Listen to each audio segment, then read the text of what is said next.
Hello student, मैं Vinod sir. और आज जो आपके सामने मेरे जो नया एक्सरसाइज के साथ आया हूँ और मेरा नया एक्सरसाइज जो है वो क्या है, पास्ट परफेक्ट टेंस। तो आपने पास्ट परफेक्ट का पॉजिटिव वीडियो आपने देखा और पॉजिटिव वीडियो देखने के बाद आपको कैसा लगा होगा, तो आपको लगा होगा, जैसा भी लगा आप हमें कमेंट करके जरूर बताएंगे। तो जो हम अब इस चैप्टर में जो हम पढ़ाने चल रहे हैं आपका नेगेटिव सेंटेंस बनाने चल रहे हैं। नेगेटिव सेंटेंस बनाने के लिए आपको मैं तरीके बताऊंगा और एकदम इजी तरीके से सिखाऊंगा, इजी से इजी तरीके से। तो बस फार्मूले के तरीके से आपको सिखाऊंगा और आपको क्या होगा, कुछ मिनटों में आपको ये क्या हो जाएगा, आपको परफेक्ट नॉलेज हो जाएगा। चलते देखते गाइड शुरू करने चलते हैं। आपको मैं पास्ट परफेक्ट का नेगेटिव सेंटेंस, तो गाइड स्टार्ट करने चलते हैं। देखिए वाक्य में अगर नए शब्द आते हैं तो इसके जो मैंने आपको नियम बताया था, वाक्य में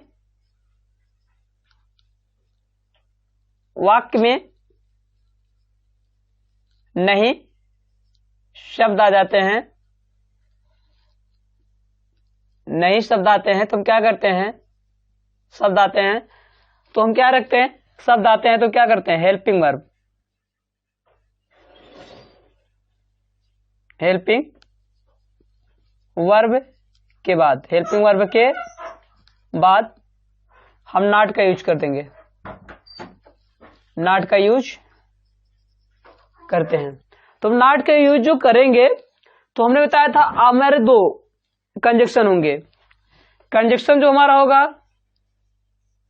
बिफोर और हमारा कंजक्शन होगा आफ्टर।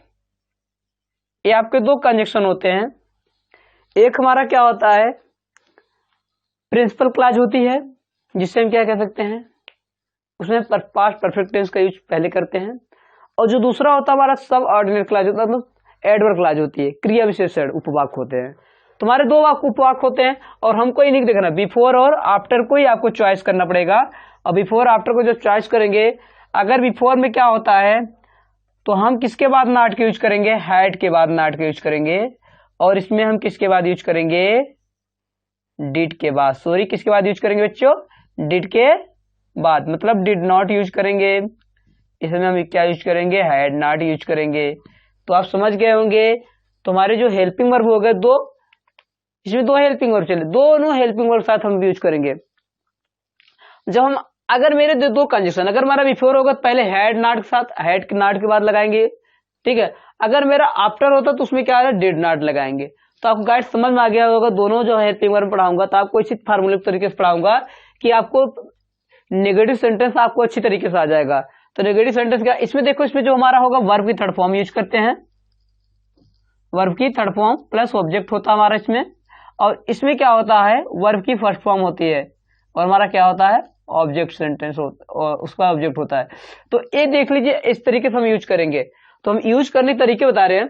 तो हम पहले बिफोर पर आपको बताऊंगा, फिर इसके बाद आफ्टर बताऊंगा, मगर आपको फिर दोनों फार्मूलों को मैं अलग अलग तरीके से लिखूंगा और दोनों फार्मूलों को जब वाक्य बताऊंगा तो पहले तो मैं इस फार्मूले को बिफोर के आपको बताऊंगा फार्मूला, उस पर कुछ वाक्य आपको दूंगा, उसके बाद मैं आफ्टर को फार्मूला बताऊंगा, फिर उसके बाद आफ्टर के मैं कुछ वाक्य दूंगा। इस तरीके से सारे सेंटेंस आपको क्या हो जाएगा, सारे कंसेप्ट आपको क्या हो जाएंगे, क्लियर हो जाएंगे। जब आपके सारे वाक्य क्लियर हो जाएंगे तो कहते हैं गाइड फिर क्या हो जाएगा, आपको आने लगेगा अच्छी तरीके से। चलते क्या शुरू करने चल रहे, अब आपको कुछ नियम तो स्टार्ट करते। देखिए पहले हम क्या रखते हैं, बिफोर पर हम आपको बताते हैं, बी फोर पर आपको मगर देते हैं। बिफोर हम करते क्या है, आपको पहले हम करते हैं सब्जेक्ट, सब्जेक्ट बाद क्या रखेंगे, हैड नॉट, वर्ब की थर्ड फॉर्म प्लस ऑब्जेक्ट। उसके बाद हम बिफोर यूज करेंगे, अपना कंजक्शन देंगे। उसके बाद सब्जेक्ट,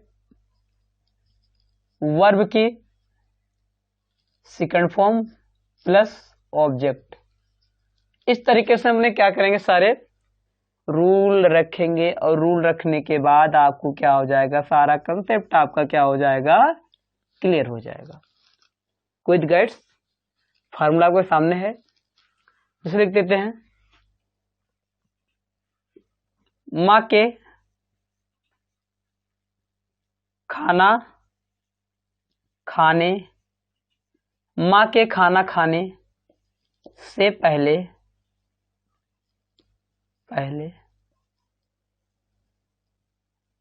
राधा नहीं आ चुकी थी। इस तरीके से हमारा सेंटेंस बन गया आपके वाक्य में। आपको सेंटेंस अच्छी तरीके से समझ में आ रहा है। जब सेंटेंस आपको समझ आया तो हमारा देखिए, अगर पहले रहेगा तो उसके बाद जो हमारा वर्ड रहेगा वो हमारा होगा पीसी, मतलब प्रिंसिपल क्लास। समझ आया आपको को? मतलब ये हमारा क्या होगा, कैसा क्लास होगा, एसी, एडजेक्टिव क्लास। ठीक है, दोनों क्लास समझ आ गया। पहले हम किसको यूज करेंगे, प्रिंसिपल क्लास को पहले लेंगे और एडवर्ब क्लास को बाद में रखेंगे। तो पहले लिखेंगे राधा हैड नॉट केम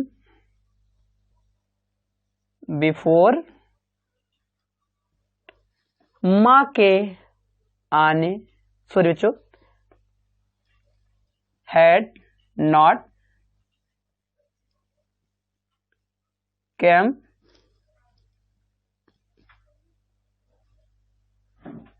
तो हम इसके बाद क्या रखेंगे, बिफोर, बिफोर माँ के खाना खाने से पहले। तो आप रखेंगे मदर एट फूड। इस तरीके से हमने सेंटेंस को क्या कर लेंगे, क्लियर कर लेंगे। तो सुना गया आपका, तुम्हारे जाने के, तुम्हारे जाने के पहले मैं नहीं पढ़ चुका था। तो मैं नहीं पढ़ चुका था, तो हमारा क्या हो जाएगा, प्रिंसिपल क्लास हो जाएगा हमारा पीसी, और ये हमारा क्या हो जाएगा, एसी। इस तरीके से वाक्य आप देख लेंगे। तो पहले लिखेंगे आई हैड नॉट रीड, फिर लिखेंगे बिफोर, बिफोर तुम्हारे जाने, यू वेंट। इस तरीके से सेंटेंस हमने क्या करेंगे, हम कंप्लीट कर लेंगे। तो वाक्य आपको कंप्लीट हो गया होगा, दोनों वाक्य में आपको कंप्लीट हो गया। अब मैं आपको आफ्टर पर दे रहा हूं वाक्य, आफ्टर पर देगा तो आफ्टर पर आप बना के फिर देखेंगे, और आफ्टर पर भी आपको अच्छी तरीके से कंसेप्ट क्लियर होगा। देखिए वाक्य दे रहे हैं, पहले कुछ और वाक्य सीख लीजिए। मेरे आने से पहले वह नहीं गया था। तो रखेंगे, ये हमारा हो जाएगा पीसी हो जाएगा, ये हमारा क्या हो जाएगा, एसी हो जाएगा। तो लिखेंगे he had not gone before, मेरे आने I came। इस तरीके से सेंटेंस हम क्या करेंगे, कंप्लीट कर लेंगे। देखिए कुछ और, तुम्हारे पीने से पहले वह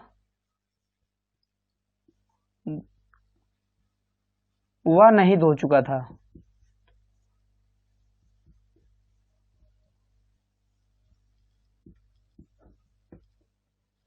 इस तरीके से हम यूज करेंगे।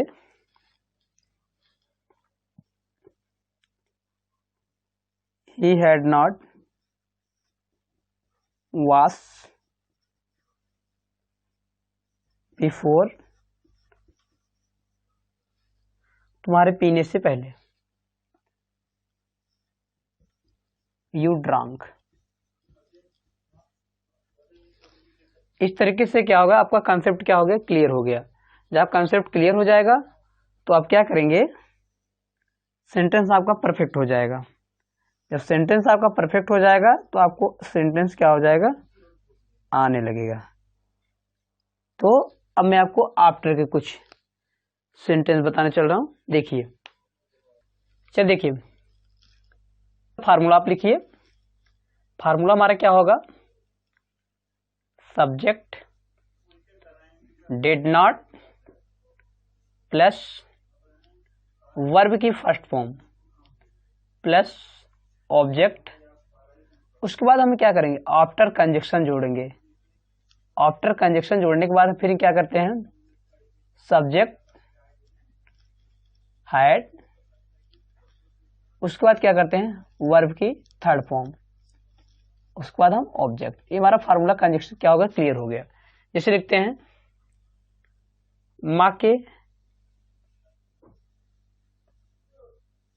माँ के जाने के बाद मैं नहीं रोया था। तो मैं नहीं रोया था, ये हमारा कैसा क्लाज हो गया, ये हमारा क्लाज हो गया इस एडजेक्टिव क्लाज। ये हमारा क्या हो गया, प्रिंसिपल क्लाज। पहले एडजेक्टिव क्लाज को लिखेंगे, फिर बाद में प्रिंसिपल क्लाज को लिखेंगे। स्टार्ट करते हैं गाइड्स। देखिए, मैं नहीं रोया था, I did not weep after, माँ के जाने के बाद, मदर हैड गॉन। इस तरीके से हमारा वाक्य क्या हो जाएगा, कंप्लीट होगा। देखिए, और तुम्हारे आने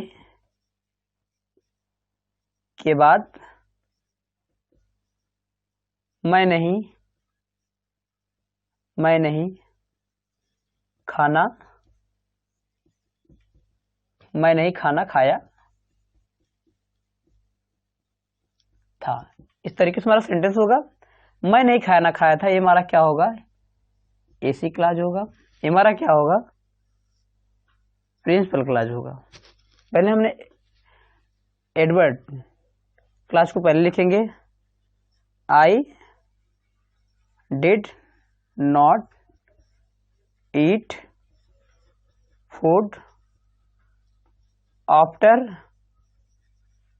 आफ्टर तुम्हारे आने के बाद, यू हैड कैम। इस तरीके से हमारा सेंटेंस क्या होगा, कंसेप्ट आपको क्लियर हो गया होगा। दो ही सेंटेंस में कंसेप्ट क्या हो गया, आपका क्लियर हो गया। आपका सेंटेंस हमारा क्लियर हो गया होगा तो आप इसी सेंटेंस के माध्यम से बहुत सारे सेंटेंस आप बनाएंगे। बहुत सारे सेंटेंस जब बनाएंगे तो जैसे भी सेंटेंस आप बनाएंगे तो आपको सिर्फ ये पहचान रखनी, हमारे एडवर्ब क्लाज कौन है, मेन क्लाज क्या है, और किस क्लाज में जो हमारा फार्मूला है, इस फार्मूला को आप जरूर नोट करेंगे। फार्मूला आप नोट कर लेंगे तो आपका सेंटेंस कुछ मिनटों में ही, आपका कुछ क्षण में, 1 मिनट भी आपका टाइम नहीं लगेगा लिखने में, और कुछ क्षण में आपका ये कुछ सेकंड में आपका क्लियर हो जाएगा कंसेप्ट। जब ये फार्मूले को अगर आप अच्छी तरीके से समझेंगे तब। और अच्छी देखो, हिंदी में पहले क्या होता है, हिंदी जो पहला वाक्य होता है, बात के जो पहले वाक्य होते हैं, तुम्हारा प्रिंसिपल क्लाज होता है, बात के जो बाद में आते हैं, ठीक है, तुम्हारे क्या होते हैं, एडवर्ब क्लाज होता है। इसी तरीके से पहचान किया जाता है हिंदी सेंटेंस में। अब इस सूत्र के लिखने के बाद आपको सारा कंसेप्ट क्लियर हो गया होगा, और सारा कंसेप्ट क्लियर हो गया होगा तो आप अच्छी तरीके से सीख जाए।